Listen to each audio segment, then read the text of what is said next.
Bonjour à tous, dans cette vidéo, je vais vous faire une courte présentation du vidéo editing dans Blender 2.8. Pour accéder facilement aux fenêtres du vidéo editing, vous avez deux solutions. Vous passez par Général.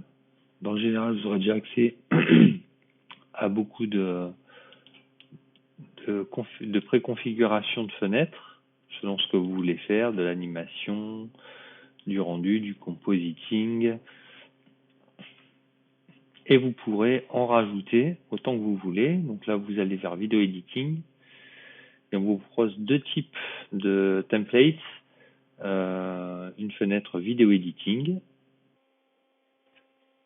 et une fenêtre de rendu. Alors, dans le template du Video Editing, vous pouvez voir qu'il y a 1, 2, 3, 4 fenêtres et 5 si on compte la petite barre en bas qui est aussi en fait une fenêtre. Il s'agit de la timeline. Donc les fenêtres, vous avez donc un navigateur de fichiers, une vue de rendu, donc une fenêtre des propriétés avec tous les panneaux accessibles.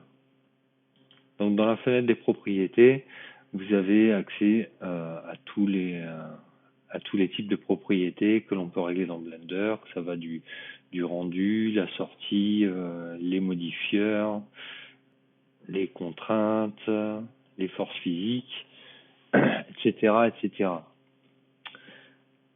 La deuxième façon d'accéder à ces fenêtres, c'est d'aller choisir directement dans New File, Video Editing.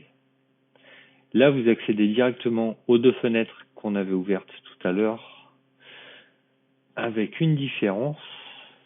Regardez dans le panneau des propriétés, il y a beaucoup moins d'onglets.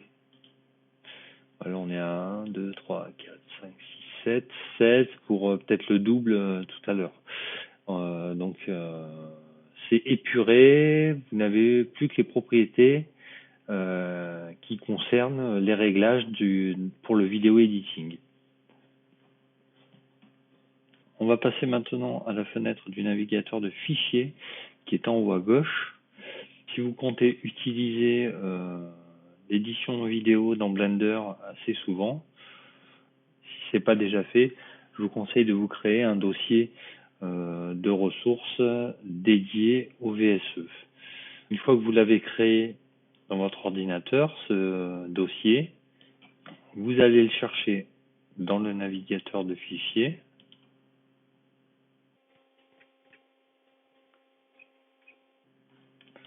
Vous le sélectionnez.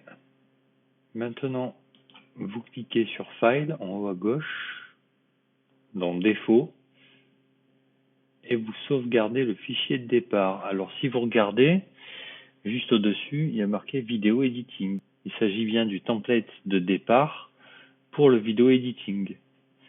Ça veut dire que si vous ouvrez un nouveau fichier de type général, il vous affichera bien le général, qui a aussi sa sauvegarde indépendante. Si je rouvre une fenêtre Video Editing, vous voyez que mon choix de fichier est sauvegardé.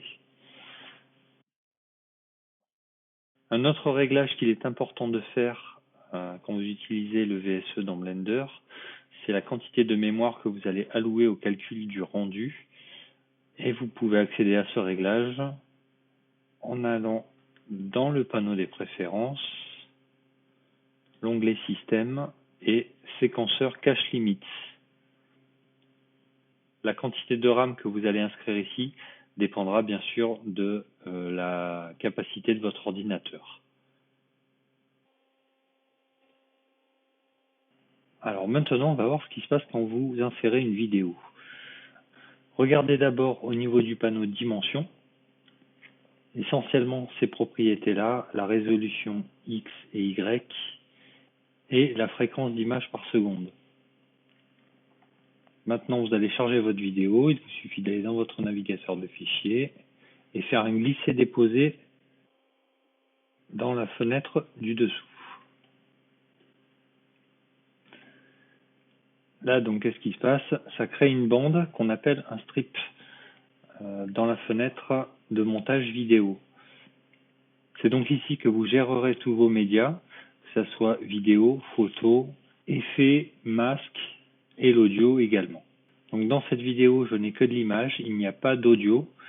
C'est pour ça que j'ai qu'une seule bande, qu'un seul strip qui est apparu. Sinon, il y en aurait eu deux d'un coup, un pour la vidéo, un pour l'audio. Donc qu'est-ce qui s'est passé? On retourne à notre panneau dimensions. Donc les dimensions n'ont pas changé puisque c'était celles qui étaient préenregistrées dans Blender étaient les mêmes que celles de la vidéo. En revanche, la fréquence d'image par seconde est passée à 30 fps. Tout ça pour vous dire que Blender reprendra les caractéristiques de la première vidéo que vous avez insérée. On va s'arrêter ici pour la première partie de cette présentation du vidéo séquence editor. Dans la deuxième partie, on va décortiquer un petit peu plus la fenêtre du séquenceur. À bientôt.